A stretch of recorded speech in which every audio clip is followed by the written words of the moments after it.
We're gonna try this again today. I went live for a hot minute yesterday. Hello. I think it just started over. Anyway, hi, Happy New Year. So excited to be here. Yesterday, I tried to go live, and no joke, like while I was saying hello on the video, my younger son's school called and told me he was in the nurse's office and he was sick and I had to come pick him up. So, life. That's what we're talking about. We're talking about life and all the ways that you can make your business mesh more with your actual real life. In a nutshell, that's what I'm here for. Today, specifically, we're talking about ease and simplicity and kind of the difference between the two, the relationship between the two, and really kind of answering the question of whether it's actually possible to make things too easy for yourself. Because I've had some experiences and some realizations along those lines over the last few weeks, and I just wanted to share some thoughts that I think might be really helpful for you. So if you jump on, say hello.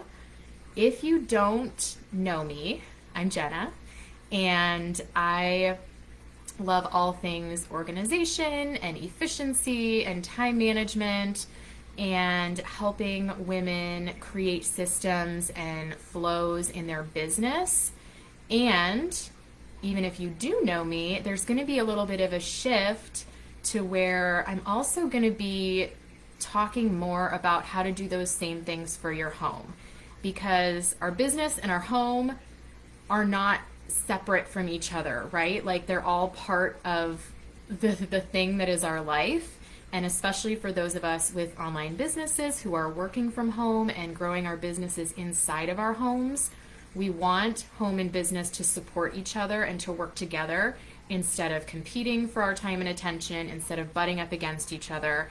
And we also want to leave time and energy for all the other parts of our really rich, full lives, the things that bring us joy and fulfillment outside of family and work. So I'm really excited to start sharing more of that type of content with all of you. But there's still going to be the business stuff too. So you get both.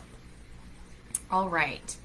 So jumping into today's topic, we're talking about the concept of ease and simplicity and whether it is possible to make something too easy. And I have come to believe that it actually is. So I'm going to share some stories and examples. But first, I just kind of want to talk about the two different concepts of ease and simplicity. They definitely go together. They're related to each other, but they're not exactly the same thing. And I am not a linguist, but this is the way I like to think of them. So ease to me is more of a feeling. It's a feeling where you don't have to put in a lot of effort. You don't have to try very hard. And there are definitely areas of our lives where ease is a good thing, where we just want to feel like we're flowing through different parts of our day. We don't want everything to feel hard. We don't want everything to feel like a struggle, right? So ease has its place. And we're going to talk about when ease should or should not be the goal. Now, simplicity is, to me, more of a concrete concept. It's about peeling away the unnecessary parts, whether you're looking at, the clutter in your home or your schedule or the way you create content for your business. We're getting down to what are the essentials, what are the truly important parts, and choosing to focus on those and remove all of the unnecessary extra stuff. So ease is that feeling of not having to put in a lot of effort. Simplicity is really focusing on the core essentials of whatever it is you're trying to do. So, of course, ease isn't necessarily a bad thing. Like I said, we don't want everything to feel hard, but I have noticed that sometimes it's possible that it creeps into places where we don't want it or we don't need it. Not everything in our lives is meant to be easy, right? building a business is not the easy way of making money. It's probably easier to go out and find a more conventional job if your goal is just to make money. We choose to build a business, which is a challenging thing to do for a whole bunch of other reasons, right? We want more flexibility with our time and our schedule. We want more control over the type of work we're doing and who we're doing it for. We want to choose how much we're charging and have more control over the money that we're earning, right? Something like running a marathon or some kind of a personal challenge. It's not an easy thing to do, but we choose to do things that challenge us anyway. We choose to do hard things anyway because they give something to us that ease doesn't. They give us challenge and growth and satisfaction and fulfillment, and even joy comes from things that are really challenging.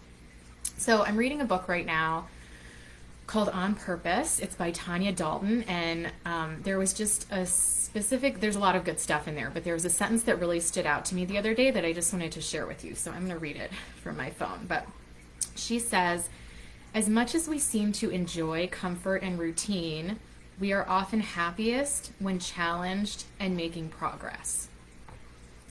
So that's kind of the core idea that I'm getting at. Like, we need both. We need ease in some areas, we need challenge in some areas. So one of the things that got me thinking about this recently was the way I feed my family. Like, literally, physically feed my family.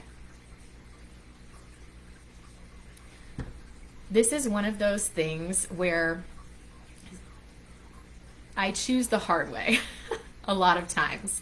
I really love to be intentional about the way my family eats. I really love growing food. I really love sourcing food locally, cooking from scratch, making things from scratch. It gives me a really deep sense of fulfillment. When I go to the local apple orchard and I come home and can applesauce and see all these beautiful jars on the shelf, I have a deep sense of pride. When I go to the farmer's market and come home with fresh produce from farmers that I know, that I speak to face to face, and cook my family a delicious meal, I feel a deep sense of pride and fulfillment from that. But what I noticed I was doing was trying to make meal prep and the act of buying food and planning meals and preparing meals, I was trying to make it easier, but I ended up losing a lot of those parts that I really liked. We were doing more convenience foods. I wasn't going to the farmer's market. I didn't get a lot of things that I would normally can or freeze. I didn't do it this year. And I thought that was okay. I'm making things easier. But then when the end of the growing season came, I felt like I had missed out. And I missed it, and I wished I had done it. So that's kind of what I'm talking about. In that case, I tried to make things easier, but it actually took something from me that was important to me. So when you're thinking about where you want more ease in your life, one of the filters that I want you to run it through is your values. Is this something that you're doing the hard way because it's important to you, because it gives something to you? Or is this something that you really don't like to do, but it has to get done? Then by all means, we are going to make that as easy as possible, right? Don't deprive yourself of challenge and the things that it provides you because you're afraid of the hard and because you think you're supposed to be trying to make things easier. That's kind of a trap that I caught myself having fallen into. And so that, when we decide we want to do something that's challenging for us, that's where simplicity starts to come in, right? We can still do hard things, and we can make them simpler by cutting down to those core, essential, foundational pieces and letting go of some of the extra stuff.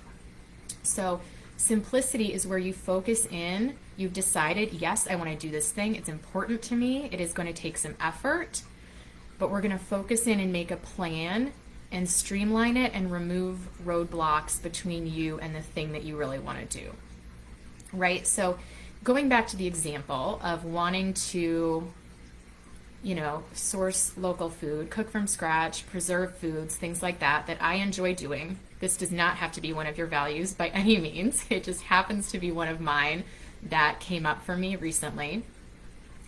So there are ways I can make it simpler. So one of the things I did do last year that made it simpler for us to eat that way was we get a weekly veggie box from a local farm that I love. It's called Mother Earth Farm. It's run by two sisters. They're amazing. And so we pay up front every week. We drive to the farm. We bring home a bag of their vegetables. So I can do things like that. We get local milk delivered to our house. So I can set up things like that make it simpler for me to acquire that food, right? I can, if I know that I'm cooking, if I'm going to be like canning jam or freezing something, if I know I have like a food project for the evening, I can do a slow cooker dinner to make it easier, to make it more simple, right? So that I'm not trying to cook dinner and do this other thing at the same time. So that's where we try to kind of cut out extra, make things a little bit simpler, bring a little more ease even to the parts of our lives that challenge us. So in your business, this can look a lot of ways, and I love to talk about many of the ways. But let's say you want to start a podcast. So there are a lot of parts that go into launching a podcast. So you're going to want to break them down and decide which ones are essential. What are the essential steps? What are the things that can wait until later? What are the things that maybe don't need to be done at all? And even in a bigger picture sense, looking at your overall marketing plan and realizing that you don't have to do all the things that you want to do. Like maybe you hate doing video, so you're not going to do a YouTube channel. You're not going to do lives probably like this, but maybe you do a podcast. Maybe you do a blog, choosing the things that you actually enjoy and focusing on those instead of trying to do all the things at one time. So I would love it if you would tell me an area where you are wanting to challenge yourself this year, whether it is in your personal life or whether it's in your business, some goal or aspiration you have for the year that feels big, that feels like you're going to have to push yourself beyond what you've done before, push yourself out of your comfort zone, where you're going to choose to do something hard instead of trying to make it all be easy. And let's talk about it. We can talk about how you can focus in on your goal, focus in on your plan, throw away the stuff that doesn't matter to try to get you a little bit closer. And then I'd also love to hear in the comments, what is something in your life that you do want to make easier, that you don't really want to challenge yourself on? Like for me, that's cleaning my house. I don't like cleaning my house. I don't want to do it. It needs to be done. So we figure out how to get it done as easily as possible, and then daydream of when I might just pay someone to do it for me one day down the road. All right, so that is what I have for you today. Ease and simplicity, they work together. Don't deprive yourself of the challenges and the things that really fill you up and push you to grow. Let them be hard, but use simplicity as your tool to help you get there with less struggle. And if you have questions about how to do that, leave it in the comments. I would love to talk to you about it. And I will be back with you next week. I'm going to try to be doing all of these lives on Thursday afternoons, assuming that I don't get any more calls from my children's nurses' offices. And so I'll see you back here, and it'll be a mix of time management and big dreams and visions and systems for your home and systems for your business and how to work your schedule and your routines to support this big, full, well-rounded life that you want to have. So I am super excited to do that with you. I will see you next week. Bye-bye.